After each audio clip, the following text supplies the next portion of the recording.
Hello, my dear friend. I hope you are doing great. Welcome to my channel. If you have not subscribed it, please subscribe it. Press the bell icon. Hit the like button also.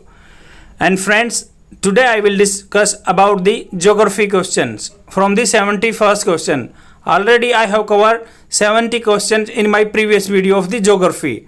And I have created a playlist regarding history question, political question, economic question. If you have not visited that, please visit all of that. That will enhance your knowledge regarding competitive syllabus, especially for the UPSC and UPPSCS and HCS. And friends, these videos are very useful, and that is totally paid content.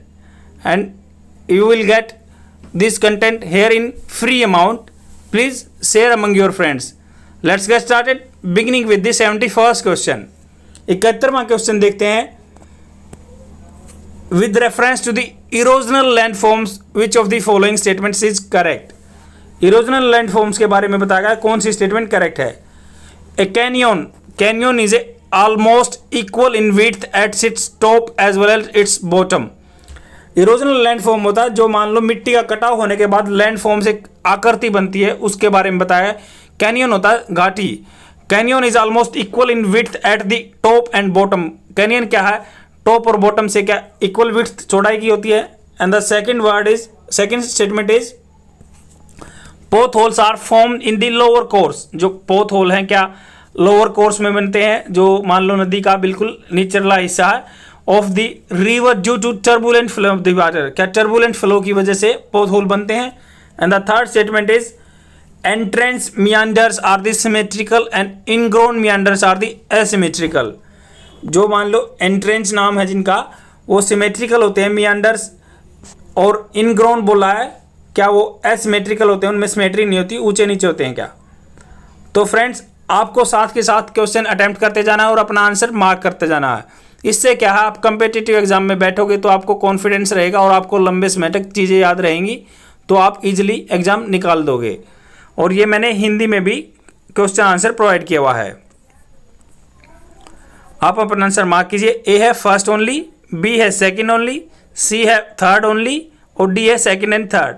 तो इसका C answer है third only. Explanation देखते हैं. गोर्ज is a deep. क्या बोला गया था पहले में, पहले इसके बारे में जान लेते हैं गोर्ज के बारे में. गोर्ज is a deep valley with very steep and straight sides. जो कि बिल्कुल स्टीप होते हैं, गहरे होते हैं, स्ट्रेट साइड रहती हैं, तो उसको गोर्ज बोलते हैं. It is the almost in equal width as well as its bottom. मतलब ऊपर से और नीचे तक जो बराबर विड्थ का रहता है उसको गोर्ज बोलते हैं. कैनियन तो क्या होता है, मान लो characterised by steep step like side slopes. मतलब स्टीप स्लैब रहते हैं साइड स्लोप के, तो एंड मतलब वो तो क्या सीधा रहेगा जो गोर्ज है, और स्लोप रहेगा तो उसको बोलते हैं हम कैनियन.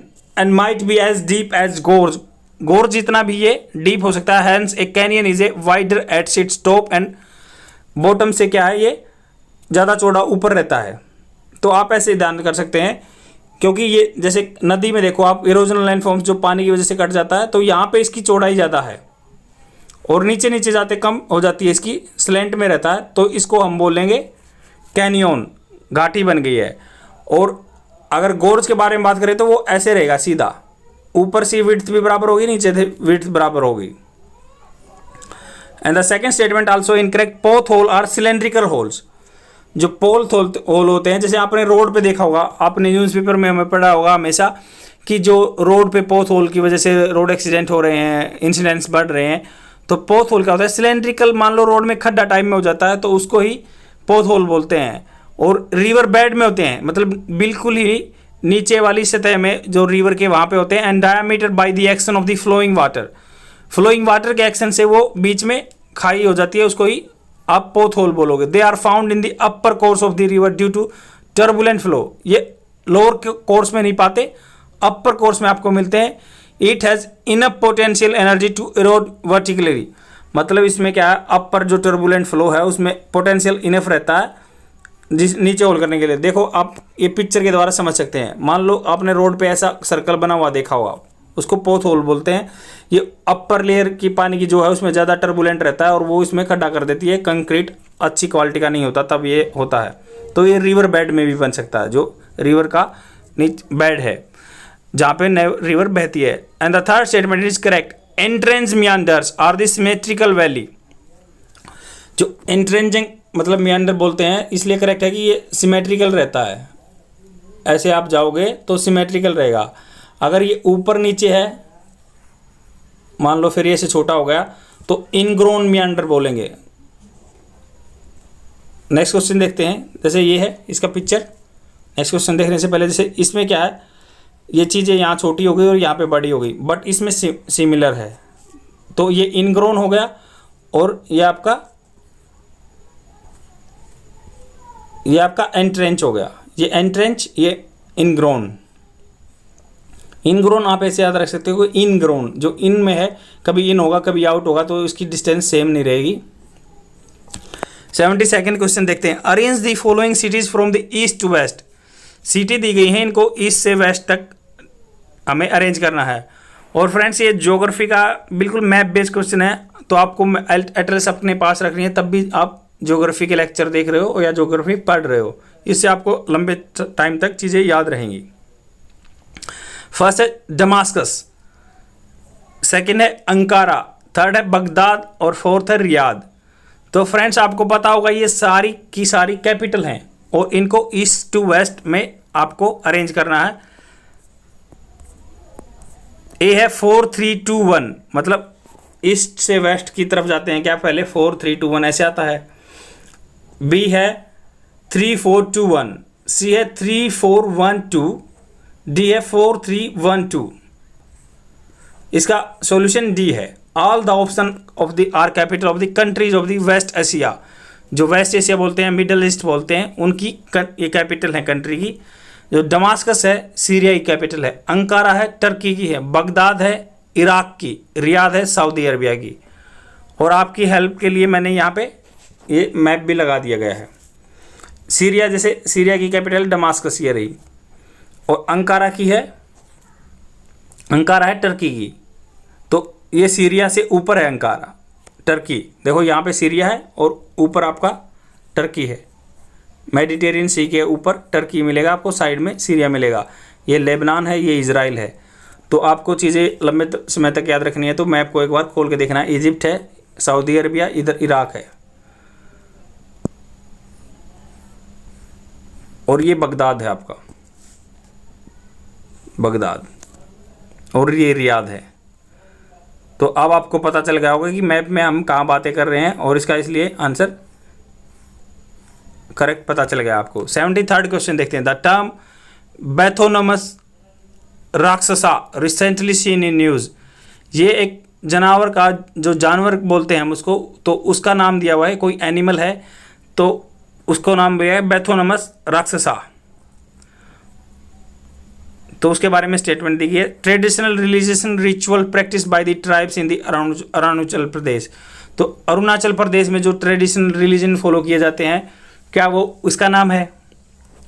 बी है microscopic algae that cause mass deaths of the elephant in the Botswana. मान लो एक तरह की जो शैवाल बोलते हैं हम, जिसको काई बोलते हैं, क्या वो है जिसके द्वारा बहुत सारे हाथियों की मृत्यु हो गई है। And the C is super giant isopod species found in the Indian ocean.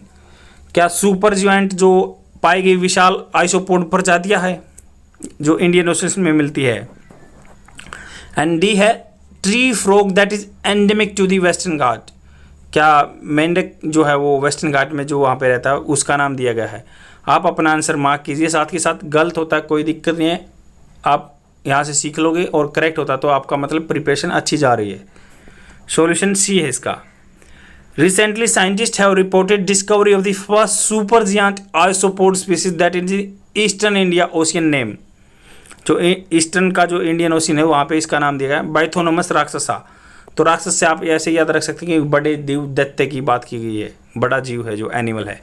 It has describe the cockroach of the sea, cockroach of the sea भी बोलते हैं, इसको बाइथोनोमस राक्षसा भी बोलते हैं। It is as a scavenger, it's the remain of the dead marine animal. जो मरे हुए मैराइन एनिमल हैं समुद्र के, उनको खाता है ये, and such as whale fish but can also go for long periods without food, मतलब ज़्यादा लंबे टाइम तक बिना खाने के भी रह सकता है। A trait that is shares with the cockroach. Next question देखते हैं 74th question. The Amazon rain forest which is sometimes describe as the lungs of the earth spreads over the following country. तो Amazon rain forest को lungs of the earth बोला जाता है कि ये हमारे यहाँ के फेफड़े हैं अर्थ के। तो इसके बारे में फर्स्ट ऑप्शन दिया गया है पेरू, चिली, बोलीविया, गुयाना। तो इन एरिया में, इसके एरिया में अमेजन फॉरेस्ट आता है। आप अपना आंसर मार्क कीजिए। A first, third, fourth, B second, third, C first, fourth, D है फर्स्ट, सेकंड, थर्ड, फोर्थ। तो इसका ए आंसर करेक्ट है। Amazon spans across 8 countries. जो अमेजन क्या है, फैला हुआ 8 कंट्री, ब्राज़ील, बोलीविया। आपको लंबे टाइम तक याद रहेगा, आप एक वर्ड से अल्फ़ाबेट जैसे जितने कंट्री बन रहे हैं उनको इकट्ठा याद रखो, ब्राज़ील और बोलीविया। फिर Peru, Ecuador, Colombia, Venezuela, Guyana, Suriname, French Guiana and overseas territory of the France. Landscape contain 1 in the 10 known as species on earth. 1.4 billion एकड़ ऑफ द डेंस फॉरेस्ट, मतलब इतना लंबा चौड़ा है ये 1.4 बिलियन एकड़्स, मतलब 1 एकड़ में आप देख लो कितनी ज़मीन हो जाती है। और 1.4 बिलियन एकड़ में है। डेंस फॉरेस्ट है, half of the planets remaining tropical forest. 4100 mile का वाइंडिंग रिवर है यहाँ पे। और 2.6 million square meals in the Amazon basin, about 40% of the south America. तो ये 40% लगभग साउथ अमेरिका में ही आपको मिलता है। तो आपका ये मैप में आप एटलस निकाल के देखो, ये अमेजन फॉरेस्ट में काउंट होता है। तो इसके आसपास के जैसे Colombia, Ecuador, Peru, Brazil, French Guiana, Suriname, Guyana, तो आपके ये कंट्री हैं। और जो आपके पास में यहाँ पे अमेजन फॉरेस्ट मिलते हैं। नेक्स्ट क्वेश्चन देखते हैं 75th question. Consider the following pairs. Pairs दिए हुए हैं तो इसमें से आपको करेक्ट आंसर बताना है। जैसे ओशियानिक क्रस्ट है, ओशियानिक क्रस्ट सिलिकॉन या एल्यूमिनियम से बना होता है, और ये हमने पहले लेक्चरों में क्लियर कर चुके हैं। तो आपको एग्जैक्ट आंसर देना। मेंटल क्या, सिलिकॉन मैग्नीशियम का बना हुआ है। कोर है, निकल आयरन का बना हुआ है क्या। इनमें से कौन सा पेयर करेक्ट है, आप अपना आंसर मार्क कीजिए। A first and second, B third, C second and third, D है फर्स्ट, सेकंड एंड थर्ड। तो इसका करेक्ट आंसर सी है। जो पेयर 1 है इनकरेक्टली मैच है, क्योंकि ओशियानिक क्रस्ट के बारे में हमने पढ़ा था। तो सियाल तो जो होता है आपका कॉन्टिनेंटल क्रस्ट होता है, साइमा होता है आपका ओशियानिक क्रस्ट। और मैंने इस ट्रिक से भी आपको बताया था कि जो सोल हम ओढ़ते हैं पृथ्वी पर ओढ़ते हैं, पानी में नहीं ओढ़ते। तो इसलिए आपको याद रहेगा कि सियाल सिलिकॉन प्लस एल्यूमिनियम आपका कॉन्टिनेंटल क्रस्ट है, और मैराइन का आपका ओशियन का साइमा है। और जो आपका सेकंड ऑप्शन करेक्ट है, mantle and oceanic crust are मतलब silicon plus magnesium. And third भी आपका करेक्ट है, जो कोर है निकल प्लस आयरन होता है उसमें। तो NiFe से आप याद रख सकते हैं, ये कोर का होता है। नेक्स्ट क्वेश्चन देखते हैं 76 question. With reference to the environmental determinism which of the following statements are incorrect. Incorrect पूछा गया है। First one is it is the behalf that human beings determine environmental development, मतलब it is the belief that human beings determine environmental development. क्या human beings determine करते हैं environmental development को। Second statement, it says that environment sets certain limitation but culture is determined by the social condition. कि environment क्या है, social certain limitation करता है, but culture क्या है, सोशल कंडीशन डिफाइन करती हैं। थर्ड वन है level of the technology is low and human society is primitive in environmental determinism. जो टेक्नोलॉजी है लो है और ह्यूमन सोसाइटी क्या है प्रीमिटिव है इन एनवायरमेंटल डिटर्मिनिज्म। जो ह्यूमन सोसाइटी मशीनों से कम काम हो रहा है और आदमी डिसाइड कर रहे हैं, उसको ही एनवायरमेंटल डिटर्मिनिज्म कहते हैं। क्या? आदमी काम कर रहे हैं अपने प्राचीन तरीके से। आप अपना आंसर मार्क कीजिए।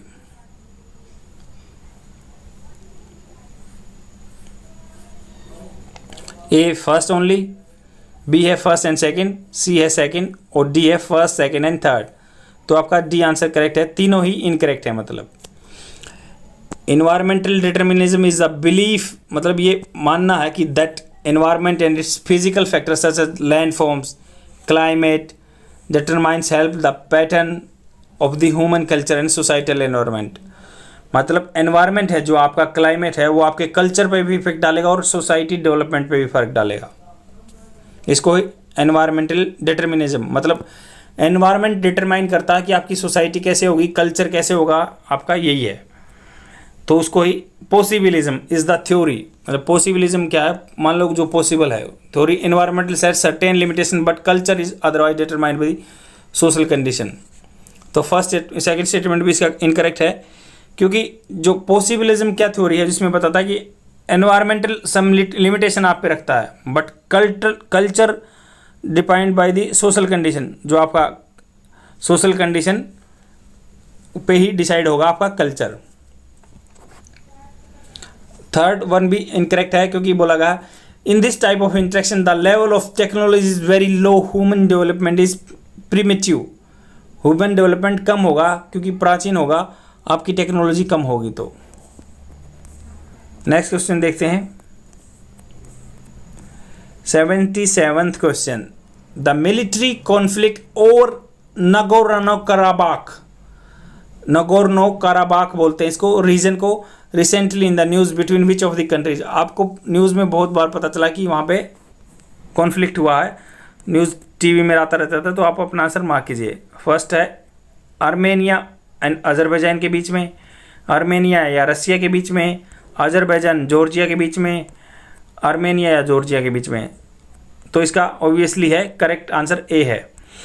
इसके बारे में थोड़ा पढ़ लेते हैं, क्योंकि ये मिलिट्री कॉन्फ्लिक्ट है। मिलिट्री दोनों अजरबैजान और आर्मेनिया की मिलिट्रियों के बीच में हुआ था, और Russia and sign to end a military conflict over the dispute enclave Nagorno-Karabakh.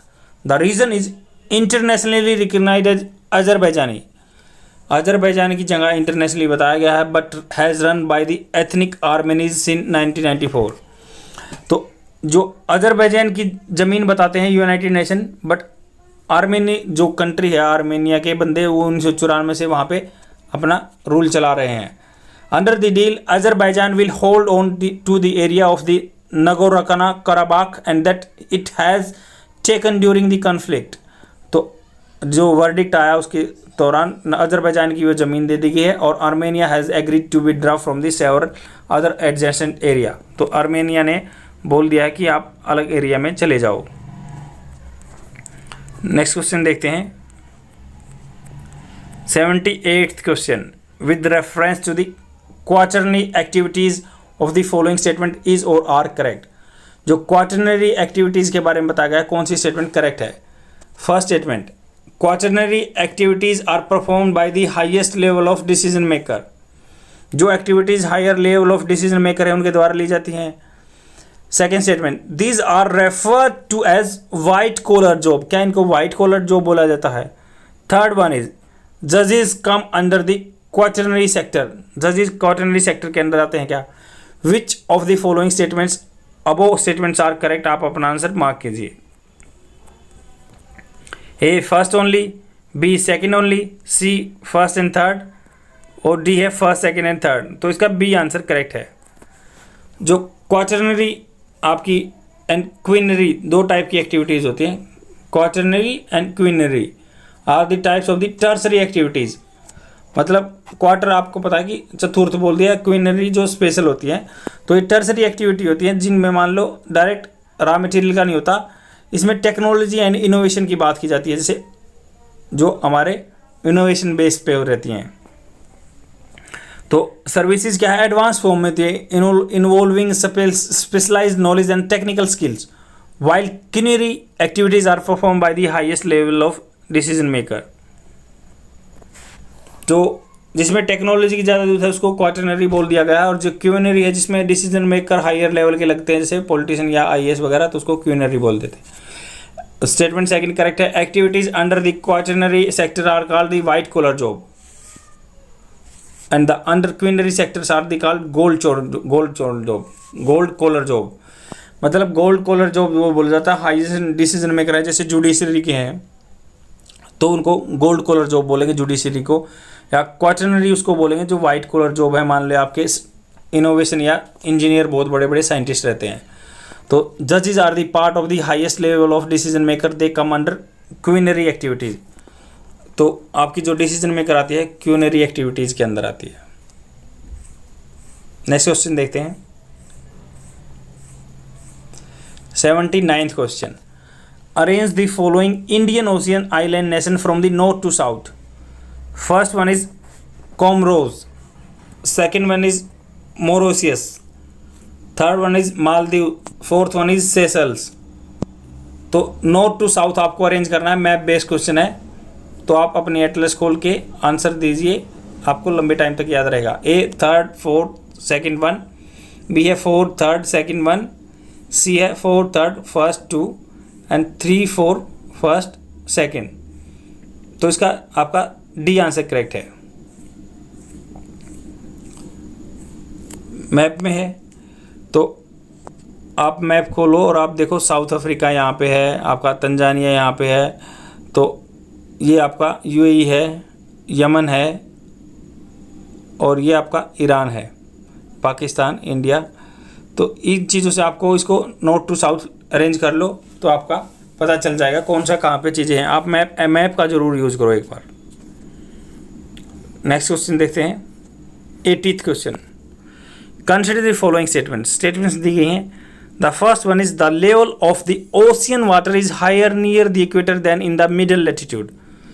जो क्या इक्वेटर के पास पानी का जो है लेवल अप रहता है। Second one is oceanic circulation help ports of the Denmark and Norway remain ice free during winter. जो ओशियन के पानी का सर्कुलेशन होता है, क्या उसी की वजह से डेनमार्क और जो नॉर्वे के हैं विंटर में आपके फ्री रहते हैं, आइस फ्री रहते हैं वहाँ के पोर्ट्स जो बंदरगाह हैं। And the third one is oceanic circulation pattern रफली correspondence to the earth atmosphere circulation pattern.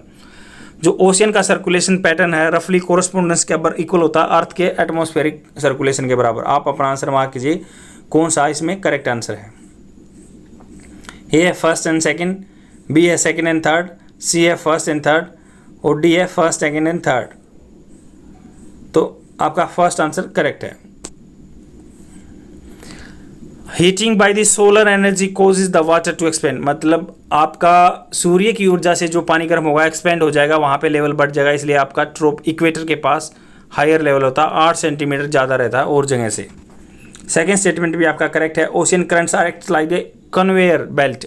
मतलब एक जगह से दूसरी जगह तक आपको चीज़ों को ले जाएंगे, इसलिए transporting warm water from the equator towards the pole. Equator से गर्म पानी पोल्स की तरफ जाता है एंड कोल्ड जो पानी है वापस ट्रॉपिक्स के पास आता है। The warm water is brought to the coast of the western Europe, जो यूरोप का वेस्टर्न पार्ट है, and the Norway by the North Atlantic drift which is a branch of the Gulf Stream. Gulf Stream की जो है Norway तक की, north Atlantic तक की ले जाती है। This helps port and Denmark remain ice free. तो इसलिए आइस फ्री रहते हैं सर्दियों में भी पोर्ट्स यहाँ के। द ओशियानिक सर्कुलेशन पैटर्न्स रफली correspondence to the earth atmosphere. और फ्रेंड्स जैसे नॉर्वे के पास जो बात की गई अटलांटिक की ड्रिफ्ट जाती है, वो उसको बर्फ़ हटा देती है, गर्म हवा है, और आपका दूसरा डेनमार्क की तरफ से जो हवा जाती है वो गर्म हटा देती है। तो आप इन चीज़ों को मैप में देखोगे लंबे टाइम तक याद रहेगा। द ओशियानिक सर्कुलेशन पैटर्न रफली correspondence to the earth atmosphere. जो अर्थ सर्कुलेशन है अपना वैसे ही ओशियानिक सर्कुलेशन भी रहता है। Middle latitude air circulation over the ocean is mainly anti cyclonic. The oceanic circle patterns रफली कोरस्पॉन्डेंस टू द अर्थ। जो कोरियलिस फोर्स के कारण विंड बहता है उसी के दौरान ओशियन का भी वैसे ही सर्कुलेशन रहता है। और ये हिंदी में आपका आंसर प्रोवाइड किया हुआ है। And friends that's all for today. I will come tomorrow with more questions, and please like and share my videos among your friends because it is impossible to take or purchase this course by each and every person. With the help of viewers, they can learn so many things. Please share my video. Bye.